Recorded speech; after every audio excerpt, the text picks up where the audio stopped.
I've been meaning to put out this video for a while. After filming hundreds of weddings, there are top things I have learned. I will try to keep this organized as much as possible, and some things will be random just because these ideas came from what I learned, and I just want to throw it out there for you. First thing is thinking social media is going to make you pop off. Lots of people just think they need to make about 5 to 6 solid highlight reels and post it on Instagram or YouTube, and clients start lining up. You will quickly realize that is not the case. Understanding marketing and social media and executing the strategy are two totally different things. Let me give you an example. Imagine someone teaching you tennis. They spend 5 minutes with you showing you this is how you should swing the racket. But for some reason, when you try it, even though it looks easy, it doesn't match what you've been shown, and you keep hitting the ball out the court. There's SEO and hashtag stuff that you need to know about in order to get hits. Now, if you are able to master social media, then you will always get clients flowing through. But for the rest of us, it's a constant struggle. I'm one of the struggling ones still trying to figure out social media. 2, networking is hard. After many weddings, I have probably worked alongside maybe 50 to 70 different photographers or videographers. There are some that are not nice and don't work well with you. Most of them are nice and you had a good experience with them. Part of you is hoping that you can connect with some of these photographers and maybe get some gigs from them in the future. Well, I can tell you that there are only about 5 to 10 people, no more than 10 people that I have connected with, and they have hooked me up with gigs. Those people that helped me are the people that got me to over 100 plus weddings. So relationships is just statistics. You can't make friends with everybody.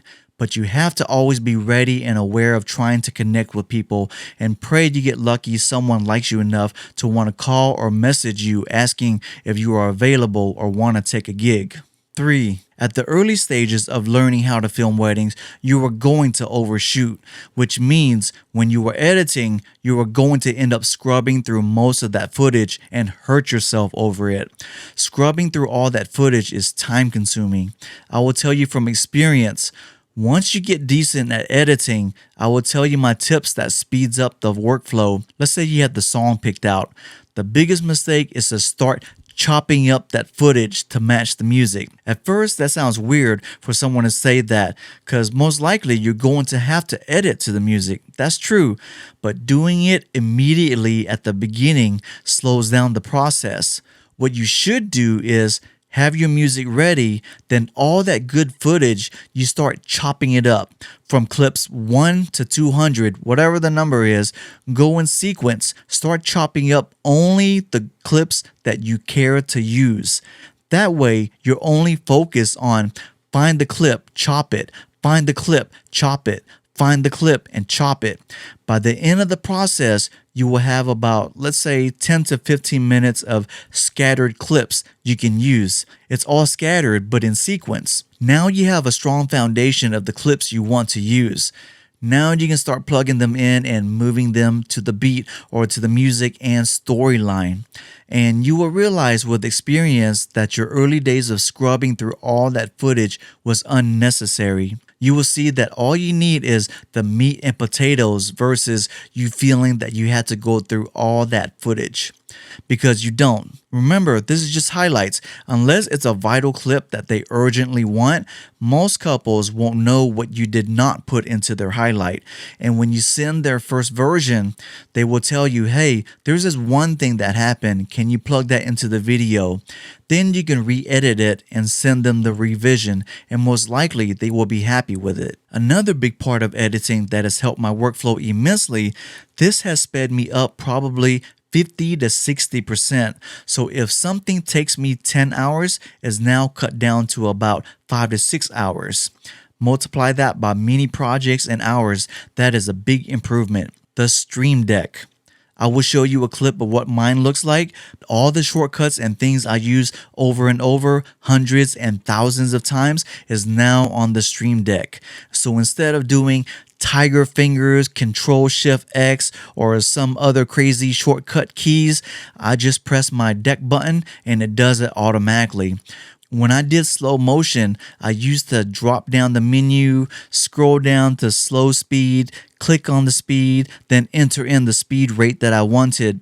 That's grabbing the mouse, moving it up and down, then choosing and typing it on the keyboard, my speed.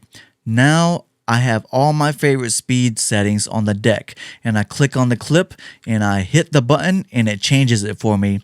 And that's just the speed buttons. Imagine all the other favorite buttons I use to edit and chop up all my clips. Number 5 is folder organizing and naming conventions. Most of us are happy to have our first few weddings, so we're not really thinking about how to do this. So we just create a folder, Jack and Jill wedding. But where's the date? So we then name it Jack and Jill Wedding, February 12th, 2022. Then we rename another, Mike and Leslie, April 18th, 2022. Well, if you look at it, this doesn't look organized. So you then rename it starting with the date first, February 12th, 2022, Jack and Jill. April 18th, 2022, Mike and Leslie. Well, alphabetically, it's still off because April comes before February, A before F. Here's how I kept my stuff organized. I named the folder starting with the number. That number is what event or wedding it was. So if it's your first wedding, you start with number 1. If it's your second wedding, you start with number 2. Let's say it's my 140th one. So the folder shows 140 December 5th, 2022. Jack Jill wedding. And then the next wedding you do is 141 December 12th, 2022, Mike Leslie. That way it always stays in sequential order. There's several other naming methods you can use too, but I like this one because based on the number, that shows me how many weddings or events I have done. That way I feel this sense of accomplishment. The next topic is don't take things personal or get your feelings hurt. First one is people will reach out to you and ask questions, get quotes, blah, blah, blah. Don't get upset if they end up ghosting or avoiding you when you follow up with them. Remember, they are window shopping and unfortunately, they found someone else that they liked. Maybe it was their portfolio, their personality, their pricing. Overall, they didn't pick you. You just got to move on. Number 2, for some reason, I always understood this, but a lot of people have a hard time with this one, especially if they are in the portfolio building phase. The couple asks you to not post up their videos or highlights on any social media platform. The only thing I can tell you is please respect their privacy. You were lucky enough to be their person and you're getting paid for it.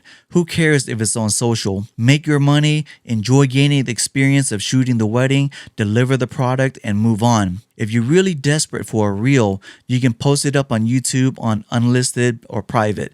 And if a future client asks for a highlight example, you can show it that way. Imagine if you made a big deal out of it and said to them, well, my other clients never requested that.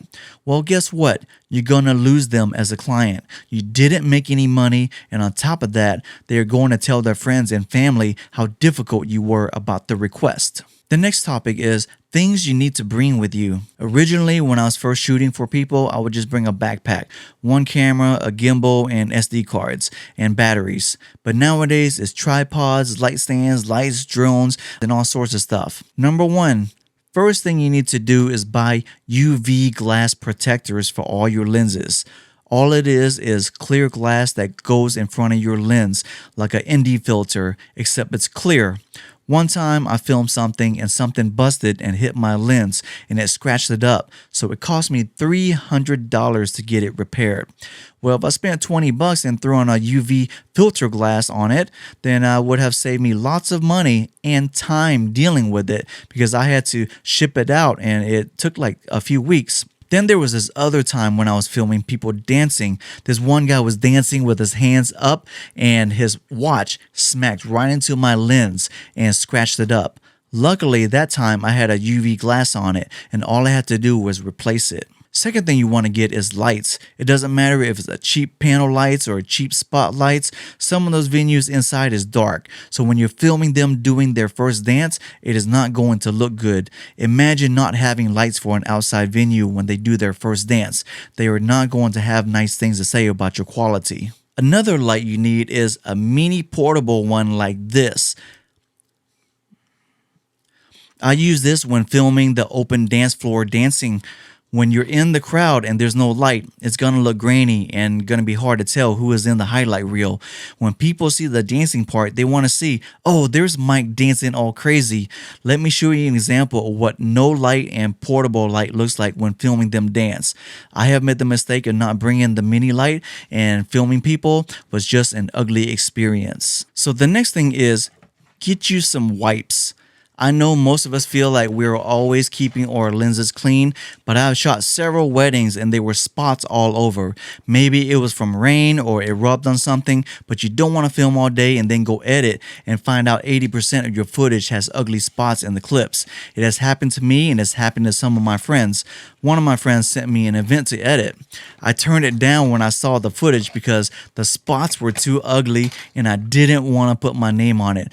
That's how bad it was. If I can find some clips, I will put it on here. Yeah, you see how big that dirt spot is?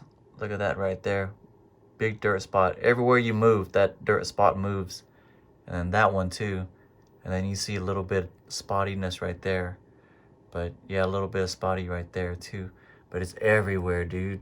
It's bad. Last topic of the video is, why do people quit? The first one is, they couldn't figure out the marketing and networking and could not get enough clients to keep them busy. For me, even though I do get gigs, but it's from other photographers, but for the most part, no one is calling me directly and booking me through Instagram. So this is totally me. Number two is they realize they don't like working with people in weddings. Simple as that. Number three, their lifestyle has changed. Maybe they got into a relationship, they got married, or they had kids, and they don't want to give up their weekends anymore. Number four is they want a more stable career, 9 to 5, Monday through Fridays, something more consistent. The last one is overall, they don't like weddings. I've met people that don't like filming weddings, so they raise up the prices hoping that it will price them out so people will stop calling them. That is pretty much all I got for this video. I tried to make it as comprehensive as possible. I'm pretty sure I forgot some tips, but I think I covered many important ones that people don't think about. And hopefully these tips will help you be aware of things to do and not to do for weddings. If you have any tips or questions, leave it down in the comments below.